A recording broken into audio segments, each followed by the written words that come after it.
Good morning students. Shri Agrasen PG college की online कक्षाओं में आपका पुनः हार्दिक स्वागत है। BSc part first year organic chemistry unit first में आज हम देखने वाले हैं। लास्ट क्लास में हमने बात की थी वो थी अन्नाद के बारे में। अन्नाद के कुछ एग्जाम्पल हम समझ रहे थे, उसमें हमने बेंजीन का देख लिया था, कार्बोनेट का देख लिया था, सल्फेट का हम देख चुके थे और आज बात करने जा रहे हैं हम नाइट्रेट आयन के बारे में। नाइट्रेट आयन में देखो NO3 माइनस का फॉर्मूला होता है। इसमें जो पहली रेजोनेंस स्ट्रक्चर होगी, इसमें एक कोऑर्डिनेशन बॉन्ड है, दो नेगेटिव बॉन्ड ऑक्सीजन पर नेगेटिव यहाँ पर है, नेगेटिव यहाँ पर है। पहली structure, second structure and third structure. आप देख पा रहे हैं तीनों स्ट्रक्चर में ये सारे बॉन्ड अपने आप में चेंज होते जा रहे हैं, बदलते जा रहे हैं। एक इसका रेजोनेंस हाइब्रिड बनेगा और वो ही होगा नाइट्रेट -1। टोटल करके इस पर जो नेगेटिव चार्ज है -1 है, क्योंकि हाँ जी नाइट्रेट का क्लियर कर लिया आपने, उतार लीजिए इसको, स्क्रीनशॉट भी ले सकते हैं आप। ओके, इसके बाद हम देखते हैं अगली स्ट्रक्चर और वो है कार्बन मोनोऑक्साइड के बारे में बात कर लें। कार्बन मोनोऑक्साइड के बारे में बात करें। अगला जो एग्जाम्पल है carbon monoxide, that means formula हो जाएगा CO। इस तरह लिख देता हूँ CO। इसमें देख लेते हैं हम C double bond with oxygen and oxygen के पास लोन पेयर हैं दो, और कार्बन के पास भी एक लोन पेयर है। इसको हम इस तरह देखें, कार्बन मोनोऑक्साइड देखो आप, इधर ये डबल बॉन्ड है, oxygen more electronegative from carbon, carbon से ऑक्सीजन ज़्यादा विद्युत ऋणी होती है। इस कारण से यहाँ का जो ये ऑक्सीजन इस बॉन्ड के सारे इलेक्ट्रॉन के इधर खींच लेगी, तो यहाँ बिस्मास बंध विखंडन हो सकता है। और यहाँ पर C एक लोन पेयर, दो लोन पेयर, तीसरा लोन पेयर किसका आया, ये सारा बॉन्ड मूव कर गया इधर, ठीक है, इसको इधर चला जाएगा, तो यहाँ पर कार्बन के पास आ जाएगा पॉजिटिव चार्ज और ऑक्सीजन के पास आ जाएगा नेगेटिव चार्ज। तो यहाँ पर कार्बोकेटायन और ऑक्सीजन एनायन बनेंगे, तो एक स्ट्रक्चर ये बन जाएगी इसकी। अब एक स्ट्रक्चर और बन सकती है इसकी, वो कौन सी स्थिति बनेगी देखना। यहाँ पर ये ऑक्सीजन के पास जो लोन पेयर है, वो लोन पेयर यदि किस ग्रुप में आ जाए, एक कोऑर्डिनेशन बॉन्ड बना ले कार्बन और ऑक्सीजन के बिटवीन, तो ऑक्सीजन के पास इलेक्ट्रोडेंसिटी कम हो जाएगी, कार्बन के पास बढ़ जाएगी, तो ऑक्सीजन के पास आ जाएगा इस समय पॉजिटिव चार्ज और कार्बन के पास आ जाएगा नेगेटिव चार्ज। कार्बन के पास क्या आ जाएगा, नेगेटिव चार्ज। तो इस तरह से ये स्थिति में जब ये इलेक्ट्रॉन यहाँ पर एक बॉन्डिंग के रूप में जाएंगे, तो ये इलेक्ट्रॉन युग्म एक कोऑर्डिनेशन बॉन्ड बना लेंगे और इसमें ऑक्सीजन डोनर होगा, और डोनर होने के कारण यहाँ पॉजिटिव आ जाएगा। तो आप देख पा रहे हैं एक बार इस कार्बन के पास पॉजिटिव, एक बार नेगेटिव, एक बार ऑक्सीजन के पास पॉजिटिव, एक बार नेगेटिव, और ये न्यूट्रल स्ट्रक्चर्स की है। तो इस तरह से यहाँ पर there are 3 structure of resonance of carbon monoxide 1, 2, 3। अब इसका रेजोनेंस हाइब्रिड जो बनेगा उसमें तीनों का ही कॉम्बिनेशन हो जाएगा। तो आप ये देख सकते हैं इधर प्लस माइनस हो, इस पर भी नेगेटिव, इस पर भी पॉजिटिव, नेगेटिव पॉजिटिव, तो ये न्यूट्रल कंडीशन में आ जाएगी, न्यूट्रल करके। तो इस तरह हम देख लेंगे, इसको बना सकते हैं रेजोनेंस हाइब्रिड। चाहे तो हम बना सकते हैं, नहीं चाहे तो मत बनाना, कोई जरूरत नहीं। रेजोनेंस हाइब्रिड, ये कार्बन मोनोऑक्साइड की बात करिए, आपको रेजोनेंस पूछे जाएंगे।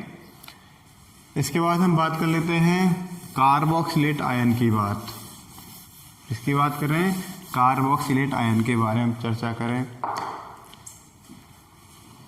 कार्बोक्सिलेट आयन,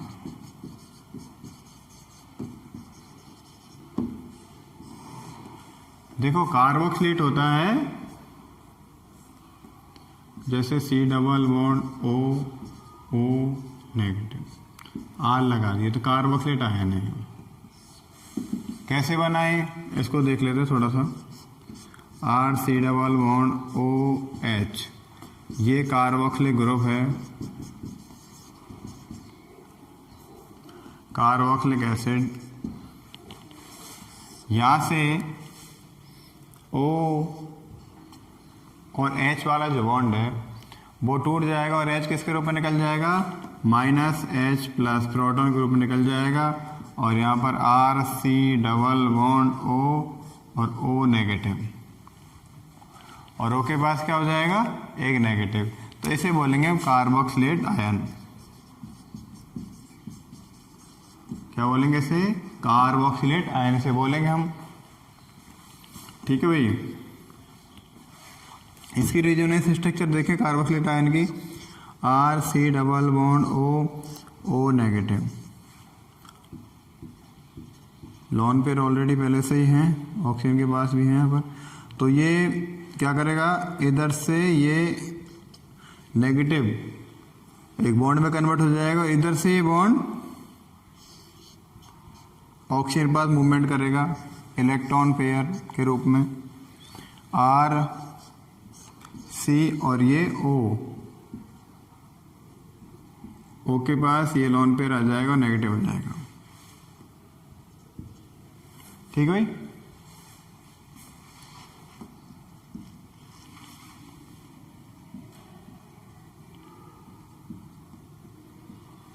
हाँ जी, अब इधर इस ऑक्सीजन पर क्या आ जाएगा, double bond, oxygen bonded with carbon double bond.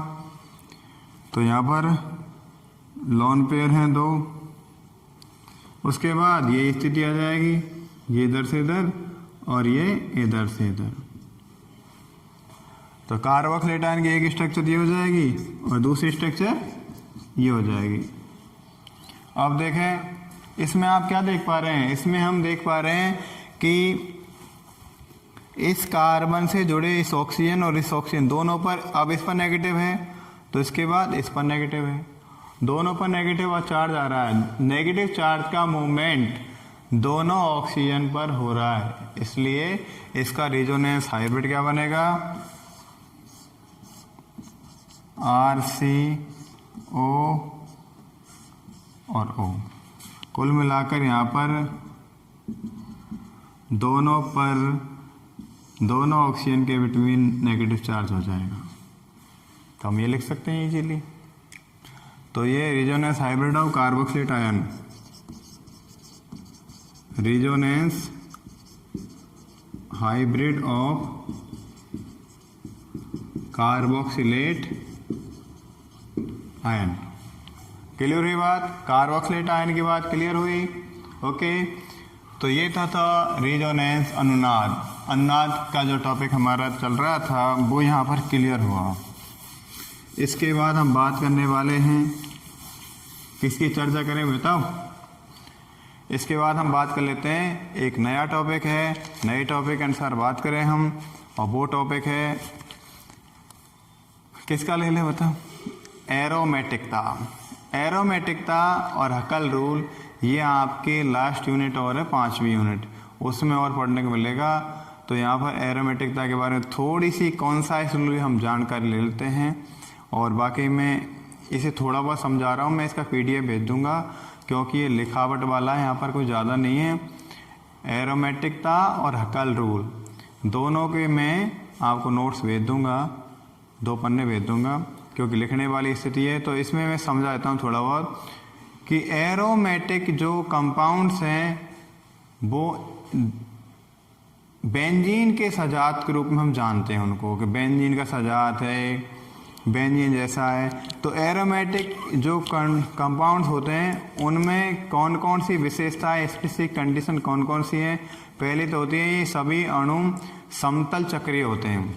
कैसे होते हैं, समतल चक्रीय होते हैं, और इनमें सामान्यतः 5 या 6 या 7 बले सदस्यों की बले होती है, रिंग होती है, और जिनमें डबल बॉन्ड एक कॉन्जुगेटेड होता है, द्विबंधित होता है, संयुग्मित होता है। द्विबंध संयुग्मित होता है मतलब अल्टरनेटिव डबल बॉन्ड होता है। एकांतर क्रम में द्विबंध होना जरूरी है। इसके बाद इनकी जो ये कैसे होते हैं, असंतृप्त कंपाउंड है, अनसैचुरेटेड यौगिक हैं और इनमें जो इनके कैरेक्टर्स हैं, योगात्मक अभिक्रियाएं हैं और ऑक्सीकरण अभिक्रियाएं आसानी से संपन्न नहीं होती इन यौगिकों की। और ये असंतृप्त या अनसैचुरेटेड कंपाउंड होते हुए भी इनकी इलेक्ट्रोफिलिक सब्स्टिट्यूशन रिएक्शन देते हैं, मतलब इलेक्ट्रॉन स्नेह प्रतिस्थापन अभिक्रिया भी ये देते हैं। और इन यौगिकों की नेक्स्ट विशेषता होती है, इनमें पाई इलेक्ट्रॉन चक्रीय रूप से डीलोकेलाइड होते हैं, विकेंद्रीकृत पाई बॉन्ड इनमें मिलते हैं और इन यौगिकों की हाइड्रोजनीकरण उष्मा व दहन उष्मा के मान भी अपेक्षा से अधिक बहुत कम होते हैं और ये यौगिक असामान्य रूप से स्थायी होते हैं और इनके वलय में ये हकल के रूल का पालन करते हैं। हकल का नियम है 4n+2 पाई इलेक्ट्रॉन जिसमें पाए जाते हैं वो सभी एरोमेटिक यौगिक होते हैं। तो ये हकल के रूल का पालन करते हैं।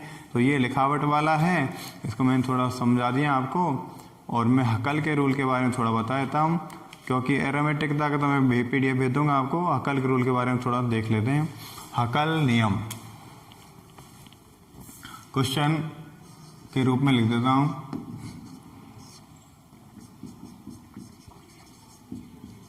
What is Huckel rule? Write a short notes of Huckel rule. क्या है हकल का नियम?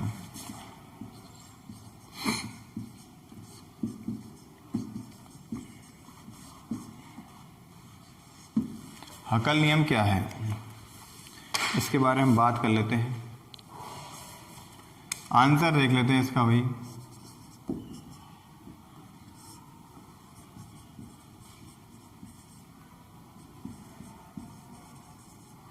हकल का नियम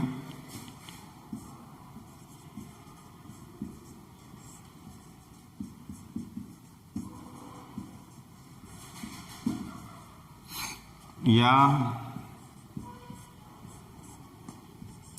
4n+2 पाई नियम, इसका दूसरा नाम क्या है 4n+2 पाई नियम, इसे 4n+2 पाई नियम भी कहते हैं।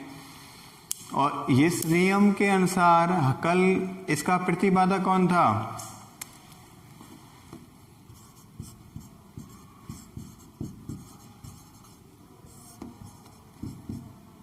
प्रतिपादक वैज्ञानिक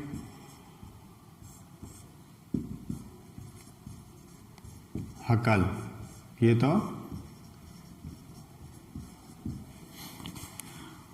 और इस नियम के अनुसार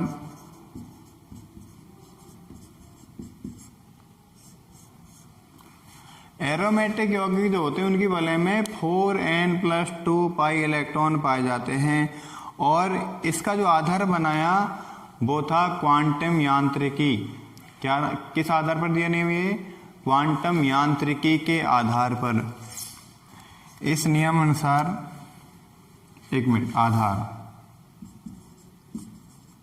नियम का आधार क्या था? क्वांटम मैकेनिज्म, क्वांटम यांत्रिकी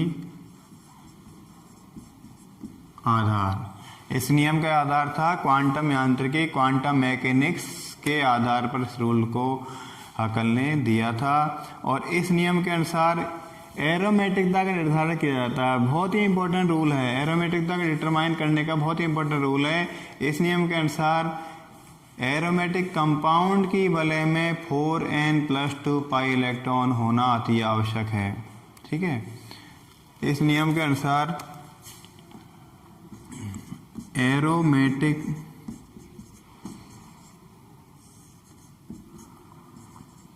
का निर्धारण किया जाता है। किसका निर्धारण किया जाता है? एरोमेटिकता का निर्धारण किया जाता है। परिभाषा देख लेते हैं।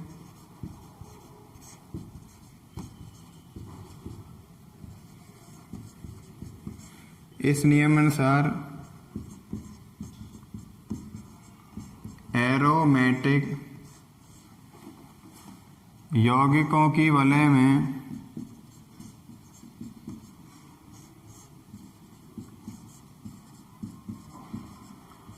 एरोमेटिक यौगिकों की वलय में 4n+2 पाई इलेक्ट्रॉन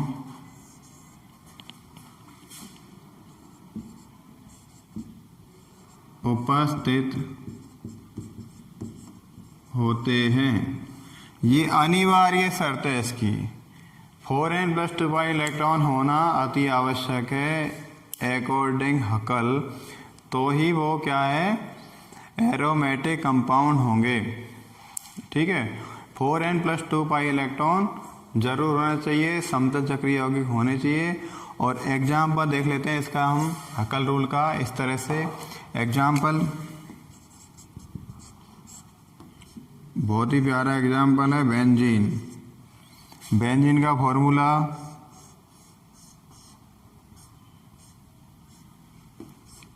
C6H6, एक रिंग है। इसमें ध्यान देना, एक पाई बॉन्ड ये रहा, एक पाई बॉन्ड ये रहा, एक पाई बॉन्ड ये इधर भी है, तो there are 3 pi bond, 3 pi bonds बराबर 3 × 2 इलेक्ट्रॉन बराबर 6 पाई इलेक्ट्रॉन। कितने पाई इलेक्ट्रॉन है बेंजीन में? 6 पाई इलेक्ट्रॉन। और यहां पर जो हकल के रूल में n मतलब होता है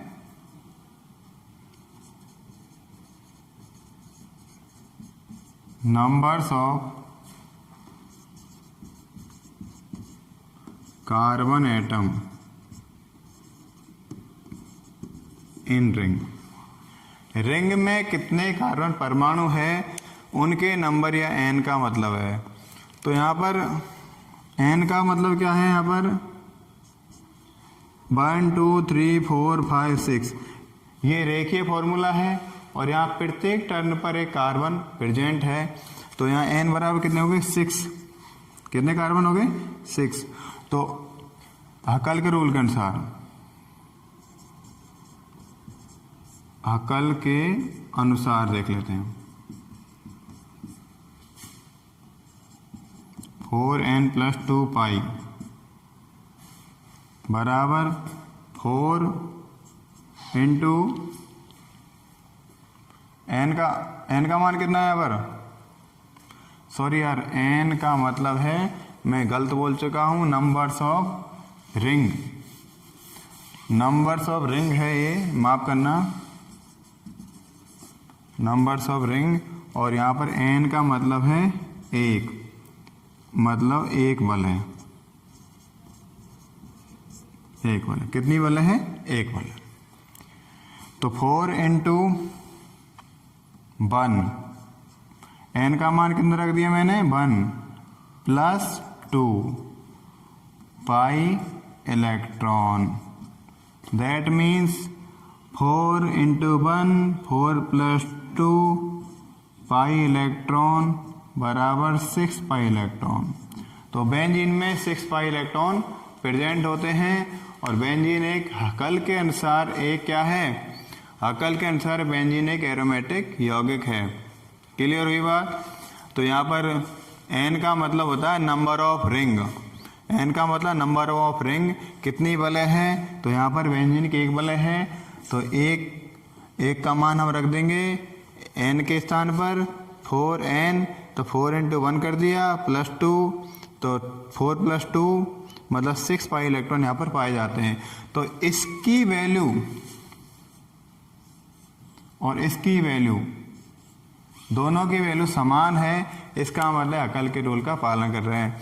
हकल के रूल के अनुसार 6 पाई इलेक्ट्रॉन होने चाहिए, तो वास्तव में यहाँ पर 3 पाई इलेक्ट्रॉन है, तो 3 पाई बॉन्ड है। 3 पाई बॉन्ड है तो कितने पाई इलेक्ट्रॉन हो जाएंगे? 6 पाई इलेक्ट्रॉन यहाँ पर हो जाएंगे। तो बेंजीन में 6 पाई इलेक्ट्रॉन पाए जाते हैं। और ये हक्कल के रूल के अनुसार हम इतनी बात करेंगे। यदि n का मतलब 2 है, यदि n का मतलब भले 2 होती यहाँ पर तो कितना हो जाता? भले 2 होती तो बेंजीन के भले में उसी हिसाब से वैल्यू फिट कर देते और मान कैलकुलेट कर लेते हैं। ठीक है, हक्कल के रूल के बारे में हम बात करते हैं। हक्कल जो वैज्ञानिक ने एरोमेटिकता निर्धारण करने के लिए जो रूल दिया था उसे हक्कल का नियम कहते हैं। और इस नियम का आधार था क्वांटम मैकेनिक्स। क्या आधार था इस नियम का? Quantum mechanics. तो बिल्कुल क्लियर है आज का टॉपिक। हक्कल का रूल, रेजोनेंस और एरोमेटिकता का जो विशेषता है मैं आपको नोट्स के रूप में भेज रहा हूँ। All the best, thank you very much. घर पर रहिए, खुश रहिए, पढ़ते रहिए, बिल्कुल भी अपना टाइम वेस्ट नहीं करें क्योंकि सितंबर का महीना जाने वाला है अब। ठीक है, अक्टूबर आने वाला है और ये प्रोग्राम इस तरह चलता रहेगा। ओके।